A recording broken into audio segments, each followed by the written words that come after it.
kíkọ́ láìsí ọkọ́ àti àdá kò ì pẹ́ o, kò ì pẹ́ o. Iṣẹ́ àgbẹ̀ níṣẹ́ ilẹ̀ wa, ẹni kò ṣiṣẹ́ á máa jalè.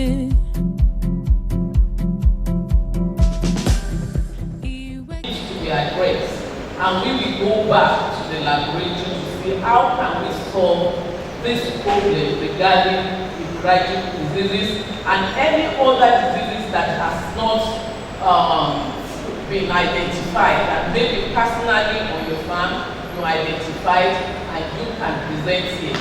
So as we are helping you, be sure that you are also helping us to do our own job, and we will appreciate it.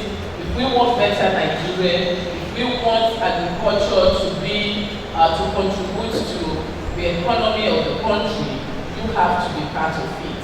Remember, if you gain ₦1 from your trade, you are indirectly helping the country, you are helping your family, your household directly, and you are helping the country indirectly.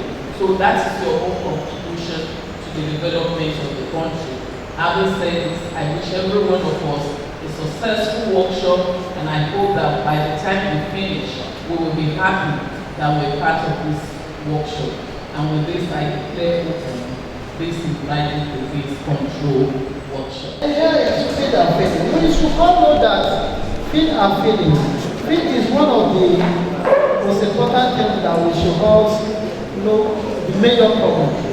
Then we'll be thinking of the least feed cost formulation for every of our animals. Wípé oúnjẹ tí owó rẹ̀ kò pọ̀ jù ni àwọn èèyàn wá fẹ́ máa lọ fún. Oúnjẹ dẹ̀ ni olóògbé ohun tó pọ̀ jù ní gbogbo tá à ń ṣe.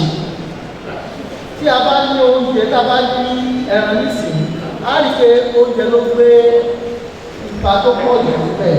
That's almost 70 to 80%. So this is very important factor of production. The performance of your rabbit depends on mainly on quality of feed and other management factors. Rabbit can tolerate high fiber diet and protein.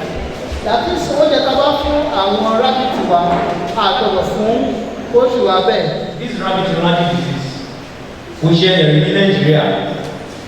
If you have read about it, our it is, excuse me, mi ò sọ pé it is a new disease. Money could share in Nigeria. We have never had an outbreak before.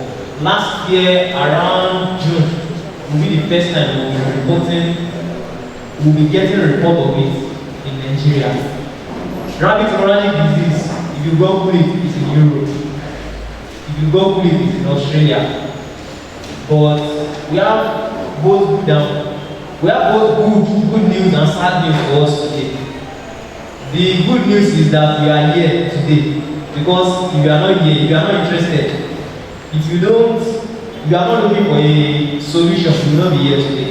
The sad news is that the cause is the virus.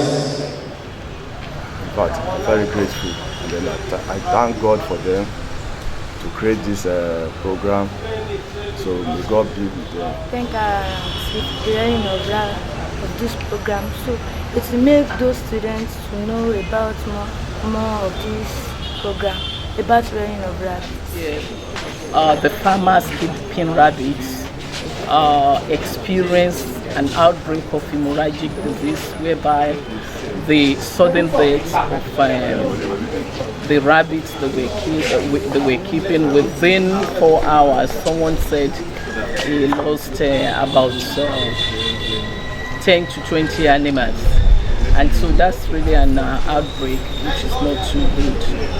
So as a research institute, we felt we need to look into the cause of this type of outbreak and how we can tackle it, so that we can assist the farmers and in addressing this type of disease and to control it. If there's any likelihood that it will come, there will be an outbreak again, but we're not hoping. With our research, we hope we'll be able to solve the problem. Ìwé kíkọ́ láìsí ọkọ́ àti àdá kò ì pẹ́